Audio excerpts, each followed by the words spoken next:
योगीराम सूरत कुमार, योगीराम सूरत कुमार, योगीराम सूरत कुमार जय गुरुराया।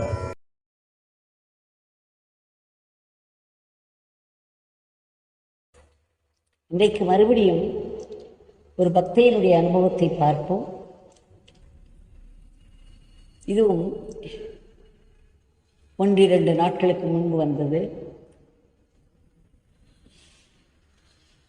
ஸ்ரீமதி கோமதி அவர்கள் எழுதியிருக்கிறார்கள்.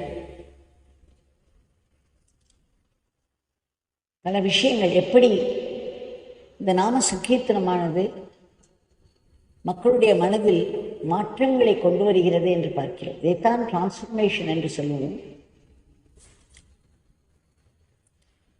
அவர் சொல்கிறார், 10 வருடங்களாக பகவானை பற்றி கேள்விப்பட்டிருக்கிறார். 2 முறை ஆசிரமத்திற்கு வந்து பகவானை வணங்கியிருக்கிறார். அவர் பெரிய ஞானி, அவரை விசிறி சுவாமி என்று சொல்வார்கள் என்றெல்லாம் கேள்விப்பட்டிருக்கிறார். அதற்கு மேல் ஒன்றும் தீவிரம் எதுவும் இல்லை. ஒரு நாள் இவர் மகா பெரியவா, பகவான் மிகவும் பக்தியோடு போற்றி வந்த காஞ்சி மகா பெரியவா அவர்களுடைய பக்தை. அவருக்கு அன்றைக்கு இப்பொழுதுதான் அந்த ஏப்ரல் மாதம் மகா பெரியவாளுடைய அஷ்டோத்திர சத்தம் சொல்லி அவருடைய பூஜையை முடித்துவிட்டு வந்த பிறகு அன்றைக்கு இந்த யூடியூபில் ஒரு பதிவு பார்த்தார்களாம். அதில் காஞ்சி மகா பெரியவாளுடைய படமும் நம்முடைய பகவான் யோகிராம் சுரத்குமாரின் படமும் சேர்ந்திருக்கவே ஆர்வமுடன் அதை கேட்டிருக்கிறார். அன்றைக்கு அந்த சத்சங்கமானது எப்படி மகா பெரியவாள் இயற்றிய மைத்ரீம் பஜத என்ற பாடலை பகவான் மிகவும் விரும்பி, அது இன்றைய நிலையில் மக்களுக்கு மிகவும் அவசியமான ஒரு பாடல், ஒரு பெரிய அனுக்கிரகம், பெரியவாழிடமிருந்து வந்த ஒரு பெரிய அனுக்கிரகம் என்று போற்றி அதை திரும்ப திரும்ப எங்களை பாடச் சொல்வார். அதன் பிறகு அதை தமிழிலும் மொழிபெயர்த்து ஸ்ரீரா கணபதி அவர்கள் கொடுத்த தமிழ் மொழியாக்கத்தையும் பகவான் எங்களை பாடச் சொன்னார். அதன் பிறகு ஆங்கில மொழியாக்கத்தையும் சொல்லச் சொல்வார். ஒரு நாளைக்கு 3 முறை அது நடக்கும். அதை பற்றிய விளக்கங்களை அந்த சத்சங்கத்தில் கூறியிருந்தேன். அதை கேட்ட அவருக்கு ஒரு ஈர்ப்பு உண்டாயிற்று. அதன் பிறகு அவர் பல பதிவுகளை ஒன்றன் பின் ஒன்றாக பார்க்க ஆரம்பித்தார். பகவான் வண்ணத்து பூச்சி வடிவில் வருவார் என்பதையும் தெரிந்து கொண்டார். அந்த பல பதிவுகளை அவர் பார்க்கும் பொழுதும் கேட்கும் பொழுதும் அவரை அறியாமலேயே அவர் பகவானுடைய நாமத்தை சொல்ல ஆரம்பித்தாராம். தினம் தினம் காலை வேளையில் இங்கு நம் ஆசிரமத்திலிருந்து ஒளிபரப்பாகும் இந்த நாம சங்கீர்த்தனத்தை போட்டுவிட்டு அவரும் கூட சேர்ந்து பாடுவாராம். அவர் சமையல் வீட்டு வேலைகளில் ஈடுபடும் பொழுது அவர் ஒரு நாள் பகவானிடம் சொன்னாராம், அதாவது வேண்டினாராம், உங்களுடைய புகைப்படத்தை நான் இன்டர்நெட்டில் இருந்து எடுக்க மாட்டேன், ஒரு கடையில் சென்று வாங்க மாட்டேன், ஆனால் நீங்கள் எப்படியேனும் எனக்கு ஒரு புகைப்படம், உங்கள் புகைப்படம் எனக்கு கிடைக்க வேண்டும், தாங்கள் இங்கு வந்து எழுந்தருள வேண்டும் என்று வேண்டிக் கொண்டாராம்.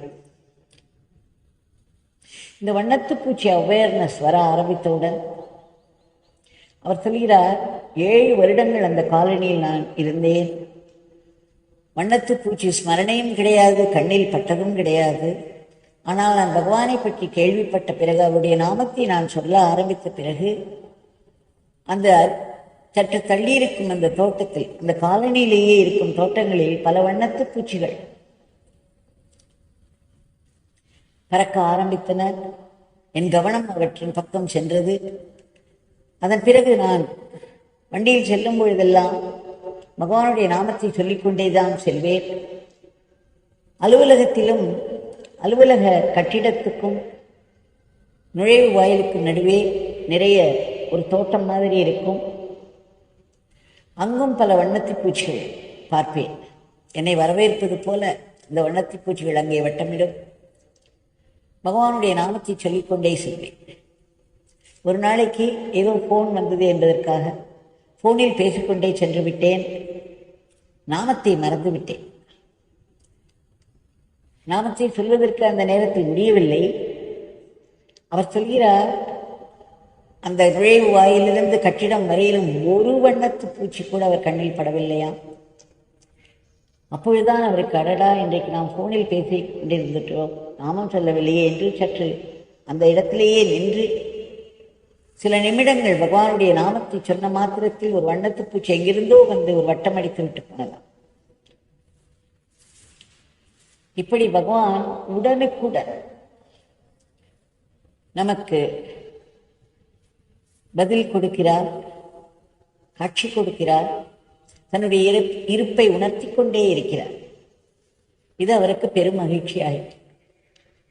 அவர் சொல்கிறார், பிறகு ஒரு முறை அவருடைய மகன் சென்னையிலிருந்து கோயம்புத்தூருக்கு அவர்கள் சொந்த வீட்டில் சில மராமத்து வேலைகள் நடக்க வேண்டியிருந்தன. அவர் சென்று விட்டார். இவருக்கு ஒரே கலக்கம். அப்பொழுது கொரோனா அலை அதிகம் இருந்த நேரம். இவருக்கு பயம். இந்த தொற்று நோய் எங்கும் சகஜமாக உலாவி வருகிறது, இவருக்கு ஏதேனும் ஆகிவிடக்கூடாது என்ற கலக்கம். பகவானுடைய நாமத்தை சொல்லி சொல்லி வேண்டிக்கொண்டே இருந்தாராம். அப்பொழுது அவருடைய மகன், அம்மா, இன்றைக்கு நான் வீட்டில் உள்ள செடிகளில் தண்ணீர் ஊட்டி கொண்டிருந்த பொழுது பல வண்ணத்து பூச்சி, பல வண்ணம் உள்ள ஒரு வண்ணத்து பூச்சி என்னை சுற்றி சுற்றி வந்தது என்று. அதன் பிறகு தினமுமே அவருடைய கண்ணில் ஒரு வண்ணத்து பூச்சி பட்டுவிடும். இதை அவருடைய மகன் தினம் தினம் ஃபோன் பண்ணி சொல்லி கொண்டிருந்தார். அவருக்கு ஒரு பெரிய நிம்மதி. நான் பகவானுடைய நாமத்தை இங்கிருந்து சொல்லி வேண்டிக் கொள்கிறேன். அங்கே பகவான் சென்று அவரை வட்டமிடுகிறார். தன்னுடைய பாதுகாப்பு வளையத்தில் அவரை வைத்திருப்பதாக நமக்கு அறிவிக்கிறார் என்று அவர் உணர்ந்து நிம்மதி அடைந்தார். ஒரு முறை அவருடைய உறவினர் வீட்டுக்கு சென்றிருந்தாராம். அங்கு பகவானுடைய படம் போட்டு காம்பிட் ஆஃப் கிரேஸ் என்று ப்ரொஃபஸர் கருணாகரன் அவர்கள் எழுதிய புத்தகம் இருந்தது. இதை பார்த்தவுடன் ஆர்வத்தோடு அதை பற்றி கேட்டார். அவர் சொல்கிறார், அத்தனை வருடங்கள் நான் அவருடைய வீட்டிற்கு போயிருக்கிறேன். நாங்கள் யோகி ராம் சரத்குமாரை பற்றிய பேச்சே எழவில்லை. ஆனால் அந்த முறை உள்ளே நுழைந்த உடனேயே இந்த புத்தகம் என் கண்ணில் படுகிறது. அந்த உறவினர் சொன்னார், அவர் பகவானை தரிசித்திருப்பதாகவும் அந்த புத்தகத்தை நான் எடுத்துச் செல்லலாம் என்றும் சொன்னார். அது மட்டுமல்ல, ஒரு புகைப்படமும் கொடுத்தார். எனக்கு அவருக்கு ஒரே சந்தோஷம் என்று சொல்ல, நாம் கேட்டபடியே கடையில் போய் வாங்கவில்லை, இன்டர்நெட்டிலிருந்து எடுக்கவில்லை, உறவினர் கொடுத்து விட்டார், புத்தகமும் கிடைத்து விட்டது. பகவானை பற்றிய மேலும் பல தகவல்கள், அவருடைய கருணையின் வெளிப்பாடுகள், இதெல்லாம் அவருக்கு மிகுந்த சந்தோஷத்தை தந்து அவர் மேலும் மேலும் காஞ்சி பரமாச்சாரியார் யோகிராம் சரத்குமார் இருவருக்கும் உள்ள அந்த தொடர்பு, அந்த ஒன்னஸ், ஐக்கிய பாவம், அவர்கள் எப்படி ஒருவருக்கொருவர் மரியாதையும் அன்பும் வைத்திருந்தார்கள். இருவர் அல்லவே, அவர்கள் ஒருவர் தானே. அதோடு நம் சுவாமியினுடைய பக்தர்கள் பலர், சுவாமி ஞானானந்தகிரியின் பக்தர்கள், இப்படி பல மகான்கள் பக்தர்கள் பகவான் யோகிராம் சரத்குமாரின் நாமத்தை சொல்லி வருவதை பற்றி கேள்விப்பட்டார். இப்படி ஒன்றொன்றாக அவருக்கு தகவல்கள் வந்த வண்ணம் இருந்தன. அவருக்கு அந்த ஈர்ப்பும் அதிகமாகிக் கொண்டே போயிற்று. அவர் நாமம் சொல்வதும் அதிகமாயிற்று. அவர் இங்கு நாம் தினம் தினம் ஆசிரமத்தில் பல பிரார்த்தனைகள் செய்கிறோம் அல்லவா, இந்த நாம சங்கீர்த்தனம் முடிந்த பிறகு. அதை கேட்டு அவருக்கு ஒரு இன்ஸ்பிரேஷன். 21 நாட்கள் தினம் 21 முறை நாமத்தை சொல்லி அந்த கொரோனா பேஷண்ட்ஸ்க்காக, கொரோனா நோயாளிகளுக்காக வேண்டிக் கொண்டிருப்பாராம். மறுபடியும் ஒரு நாள் சந்தேகம் வந்தது, நாம் இப்படி நாமம் சொல்கிறோமே, இது அவர்கள் யாரேனும் சென்று அடைகிறதா, அது உதவியாக இருக்கிறதா, இதை பகவான் ஏற்றுக்கொள்கிறார்களா இதெல்லாம் ஒரே சந்தேகம். அந்த சந்தேகம் அந்த மறுநாள் காலையில் இங்கு சத்சங்கத்தில் விருதுநகர் பக்தை ஒருவருடைய கணவர் எப்படி ஆஸ்பத்திரியில் சேர்க்கப்பட்டு படுத்துக் கொண்டிருந்தார், அவர் எப்படி பிழைத்தார், அவருக்கு நினைவு திரும்பிய உடனேயே அவரை சுற்றி அத்தனை பேரும் சேர்ந்து கொண்டு நாமம் சொல்லிக் கொண்டிருந்தார்கள் என்றெல்லாம் அன்றைக்கு நான் சொன்ன ஒரு நிகழ்ச்சியிலிருந்து அவருக்கு புரிந்துவிட்டது, அவருடைய நாமம் கண்டிப்பாக அந்த நோயாளிகளுக்கு சென்று ஒரு ஹிதத்தை கொடுக்கும் என்று. அவர் சொல்கிறார், அடிக்கடி அவருடைய மனதில் எழும் கேள்விகளுக்கெல்லாம் இந்த சத்சங்கத்திலிருந்து அவருக்கு பதில் கிடைக்கிறது, விடை கிடைத்த வண்ணம் இருக்கிறது என்று சொல்கிறார்.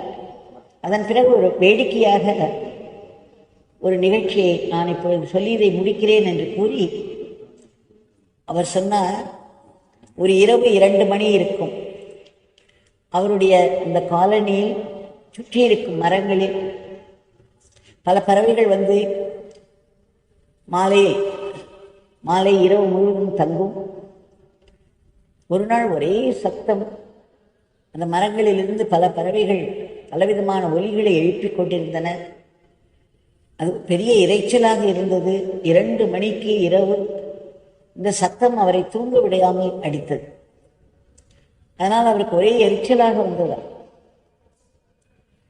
மறுநாள் காலை அவர் நாம சங்கீர்த்தனம் சத்சங்கம் கேட்கும் பொழுது அந்த சத்சங்கத்தில் அவர் சொல்கிறார், அம்மா நீங்கள் சொன்னீர்கள் எப்படி எல்லோரும் கூடி ஒரு வீட்டில் இருக்கும் பொழுது பகவான் அங்கு அமர்ந்திருந்தார். அந்த சாயங்கால வேளையில் திரு இளையராஜா அவர்கள் ஒரு பாட்டு பாடினார்கள், மிக இனிமையாக இருந்தது. அதன் பிறகு மிகவும் இனிமையான ஒரு மௌனம் எல்லோரையும் ஆட்கொண்டது.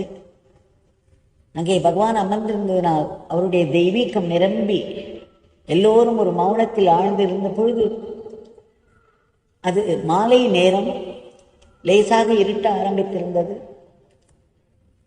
ஒரு காக்கா எங்கிருந்தோ கர்ண கடூரமாக கத்தியது.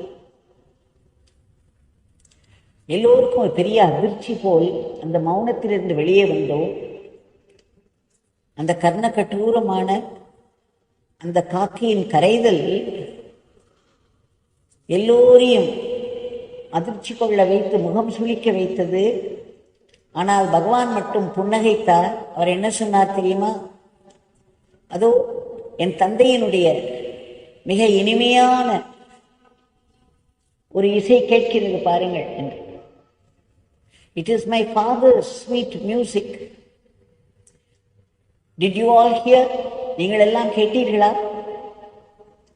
என் தந்தையினுடைய இனிமையான இசையை என்று கூறி புன்னகைத்தார். அடுத்த நிமிடம் அத்தனை பேருடைய பாவம் மாறியது. அது கர்ண கடூரம் என்று நினைத்த அனைவரும் அவருடைய கூற்றில் இருக்கும் ஆழ்ந்த உண்மையை உணர்ந்தோம். நாங்கள் சில பேர் வெட்கி தலைகுனிந்து, நம்முடைய பார்வை எப்படி இருக்கிறது, ஒரு மகாத்மாவின் பார்வை எப்படி இருக்கிறது, எவ்வளவு வித்தியாசம். அதை கேட்டவுடன் இவருக்கு, அடடா நாம் என்ன நினைத்து விட்டோம், இரவு எவ்வளவு எரிச்சல் பட்டோம், அந்த பறவைகள் எல்லாம் இப்படி கூவி நம்முடைய தூக்கத்தை கலைக்கின்றனவே என்று. பகவான் சொல்கிறாரே, இது இறைவனுடைய இனிமையான சங்கீதம் என்று, இப்படியல்லவா நாம் அதை பார்க்க தெரிந்து கொள்ள வேண்டும் என்று ஒரு பெரிய மாற்றம் ஏற்பட்டது என்கிறார். இப்படி இந்த ஏற்படும் மாற்றங்கள் தான் அற்புதங்கள். ஒரு சிறிய அற்புதம் நடந்து ஒரு பெரிய அற்புதத்தை நம்முடைய மனதில் மாற்றமாக கொண்டு வர முடிகிறது. இந்த மாற்றத்திற்காகத்தான், இந்த அற்புதம் நிறைந்த மாற்றங்களுக்காகத்தான் நாம் இந்த லீலைகளை எல்லாம் கேட்டு வருகிறோம், பார்த்து வருகிறோம், அனுபவித்து வருகிறோம். மற்றவர்களுடைய அனுபவங்கள் எல்லாம் நம்முடைய சொந்த அனுபவங்களாகி விடுகின்றன. அதை நாம் பேசும் பொழுதும் கேட்கும் பொழுதும் we relive the other's experience and make it our own. நமக்கு சொந்தமான அனுபவங்களாக அல்லவா ஆகிவிடுகிறது. அதில் இருக்கும் உணர்வு ரசம் நம்மை ஆட்கொள்கிறது. இப்படி பலர் பகவானுடைய அந்த பெரும் கருணை நிறை லீலைகளை கேட்டு பகவானுடைய கிருபா திருஷ்டிக்கு ஆளாகி அவரவர்கள் வாழ்க்கையில் அகத்திலும் புறத்திலும் பல புதிய மாற்றங்களை ஏற்படுத்தி ஆன்மீகத்தில் முன்னேறுவதை பார்க்கிறோம். அன்றாட வாழ்க்கை நமக்கு சுலபமாகிறது. அதே சமயம் ஆன்மீகத்தில் ஒரு முன்னேற்றம் வருகிறது. சாதனை என்பது தானாகவே நடக்கிறது, இயல்பாகி விடுகிறது. நாமும் சொல்வது இயல்பாக ஆக்கிக் கொண்டு விட்டோமானால் நாம் ஒரு சாதத்தானே, எப்பொழுதும் அதை சொல்லிக் கொண்டிருக்கிறது. அதுதானே வாழ்க்கையின் குறிக்கோள். இதற்கெல்லாம் காரணமாய் விளங்கிக் கொண்டிருக்கும் நம்முடைய பகவான் இதோ நம் கண் முன்னே கையை உயரே தூக்கி ஆசீர்வதித்தபடி இருக்கிறார், நின்று கொண்டே இருக்கிறார். நான் எவ்வளவு அலர்ட்டாக இருக்கிறேன், எப்படி உங்களையெல்லாம் கவனித்துக் கொண்டே இருக்கிறேன். நம்முடைய சில எண்ணங்கள், ஒவ்வொரு எண்ணங்கள் கூட உடனடியாக பிரதிபலிக்கின்றன. இது பகவானுடைய இருப்பினால்தான் முடியும். அந்த பகவானிடம் இன்றைய பிரார்த்தனையை சமர்ப்பிப்போம்.